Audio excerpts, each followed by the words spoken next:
नमस्कार, मैं रघुनाथ प्रसाद चर्चा कर रहा हूँ श्री राहुल गांधी के संबंध में जो 181 वाइस चांसलर ने पत्र लिखा है कि उनके विरुद्ध कार्रवाई होनी चाहिए। क्यों? कि उन्होंने कहा कि वाइस चांसलर की नियुक्ति मेरिटोक्रेसी के आधार पर नहीं वरन एक विचारधारा से जुड़े होने के आधार पर की जा रही है। मैं समझता हूँ कि श्री राहुल गांधी चूँकि कांग्रेस के सर्वमान्य नेता हैं, अगर उन्होंने कोई बयान दिया होगा तो उन्होंने इस पर बहुत विचार किया होगा, सारा इन्फॉर्मेशन उन्होंने कलेक्ट किया होगा और तब जाकर उन्होंने कहा होगा। लेकिन हंसी आई, आश्चर्य भी हुआ, ताज्जुब भी हुआ कि आखिर ये 181 जो कुलपति महोदय हैं, इनकी जो ये बात आज इनको पत्र 6 मई को लिखने की जरूरत क्यों पड़ी, जबकि श्री राहुल गांधी ने तो ये बयान 28 दिसंबर 2023 को दिया था। मतलब कि 4 महीने तक ये चुप बैठे रहे और उसके बाद ये पत्र लिखते हैं और ये कहते हैं कि मेरिटोक्रेसी आधार है। अरे पूरा देश जानता है कि पूरे देश में सेंट्रल यूनिवर्सिटीज हो या अन्य यूनिवर्सिटीज हो, क्या बैकलॉग हैं एसोसिएट प्रोफेसर और प्रोफेसर में SC ST OBC के? इसका जवाब है कुछ क्या? IIM में फैकल्टीज़ का सवाल हो, एम्स में फैकल्टीज़ का सवाल हो, IIMs में फैकल्टीज़ का सवाल हो, वहाँ SC ST OBC का रिप्रेजेंटेशन क्या है, ये पूरा देश जानता है। बहुत वीडियो इस पर जारी हुई हैं, बहुत लोगों ने जारी किया है। भारत सरकार भी कई बार इसके लिए प्रयासरत रही कि बैकलॉग को पूरा किया जाए। क्यों नहीं हो रहा है?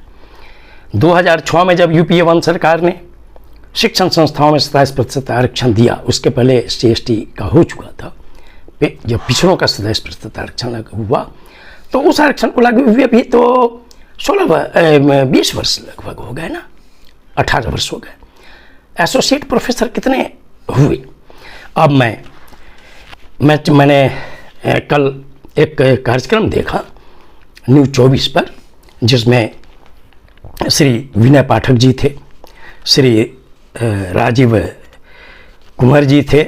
राजीव कुमार जी दिल्ली यूनिवर्सिटी के प्रोफेसर हैं, विनय पाठक कानपुर में एक यूनिवर्सिटी के वाइस चांसलर हैं, श्री संतोष मेहरोत्रा जो JNU के प्रोफेसर रहे हैं, और एक थे उसमें श्री ओम उपाध्याय, ये ICHR Indian council of historical research के डायरेक्टर, जो पैनल में भी थे।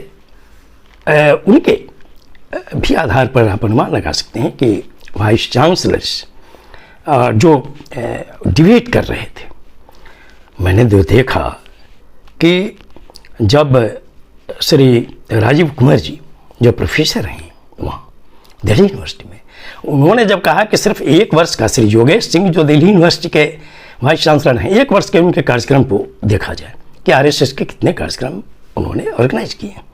उन्होंने जो 4,500 नियुक्तियाँ की हैं, चूँकि बाद में डिबेट में ये आया, श्री संतोष मेहरोत्रा जी ने कहा कि हज़ारों लोग वहाँ पर कॉन्ट्रैक्ट पर काम कर रहे थे, लेकिन इनके वक्त में जो बहालियाँ हुई तो कॉन्ट्रैक्ट पर जितने लोग थे उनमें बहुत ही सोच समझकर अदल बदल किया गया और नए सिरे से बहाली हुई।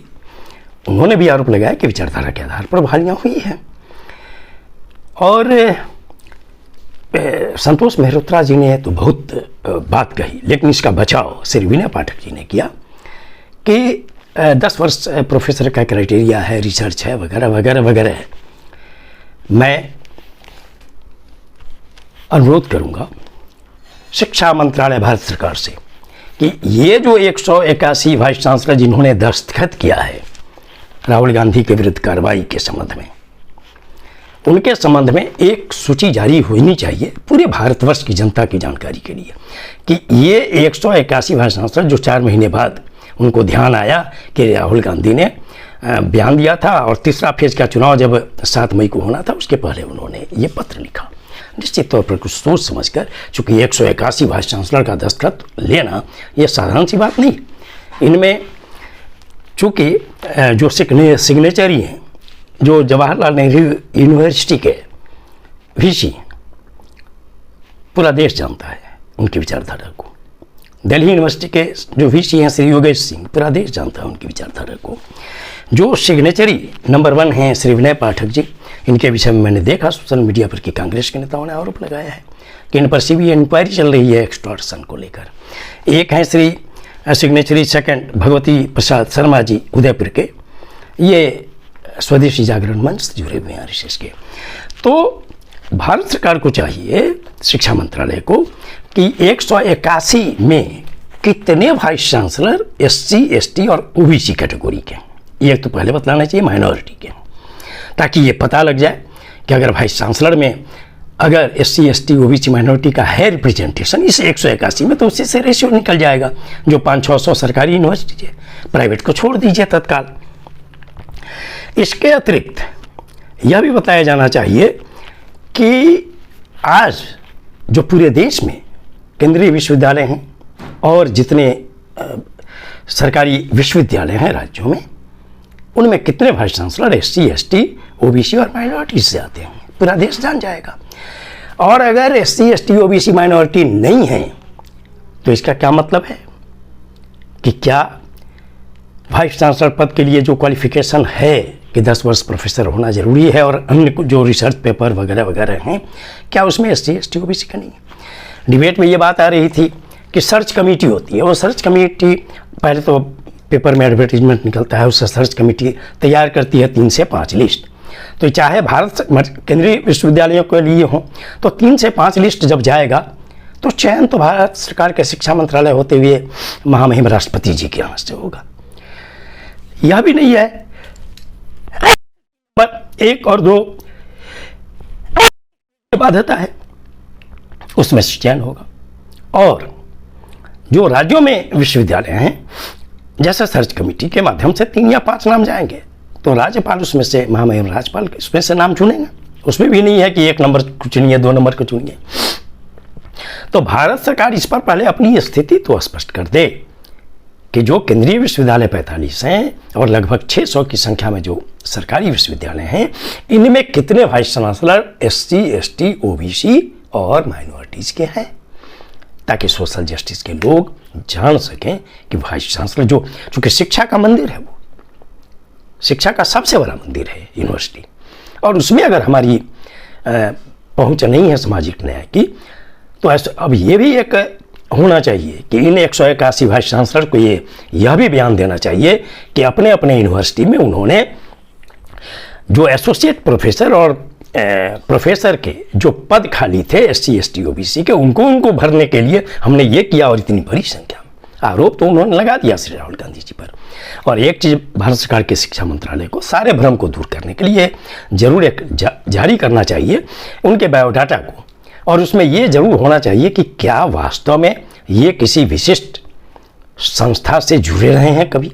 और ये नहीं हो सकता है, हम लोगों ने कांग्रेस रिजिम में या अन्य सरकारों के रिजिम में भी देखा है, ये एक क्राइटेरिया नहीं होता था कि केंद्र में जिसकी सरकार हो या राज्य में जिसकी सरकार हो या गवर्नर जिस दल से जुड़े रहे हों पहले, कि सिर्फ वही एक क्राइटेरिया होगा विचारधारा के आधार पर वाइस चांसलर, एक पर एक स्कॉलर इस देश में वाइस चांसलर होते रहे हैं। लेकिन यदि श्री राहुल गांधी ने आरोप लगाया है कि एक विशिष्ट विचारधारा के आधार पर चयन हो रहा है, तो यह बहुत ही गंभीर बात है, बहुत ही खतरनाक बात है अपने देश के भविष्य के लिए। और इस पर भारत सरकार के शिक्षा मंत्रालय को निश्चित तौर पर गंभीरता से लेना चाहिए। और वाइस चांसलर लोग इस तरह से कि कुछ पॉलिटिकल मूव को देखते हुए अगर इस तरह का पत्र लिखते हैं, तो इस पर भी विचार करने की जरूरत है इस देश की जनता को। अगर एससी, एसटी, ओबीसी का रिप्रेजेंटेशन नहीं है वाइस चांसलर के पद पर, तो इसको हम क्या करें। ये वीडियो आपको अच्छा लगा हो तो निश्चित तौर पर लाइक करें, शेयर करें। अब तक मेरे चैनल को आपने सब्सक्राइब नहीं किया, सब्सक्राइब करें, बेल आइकन को टच करें ताकि मेरे हर आने वाले वीडियो का नोटिफिकेशन आपको तुरंत मिल जाए। आप सभी लोगों के लिए शुभकामनाएं। धन्यवाद। जय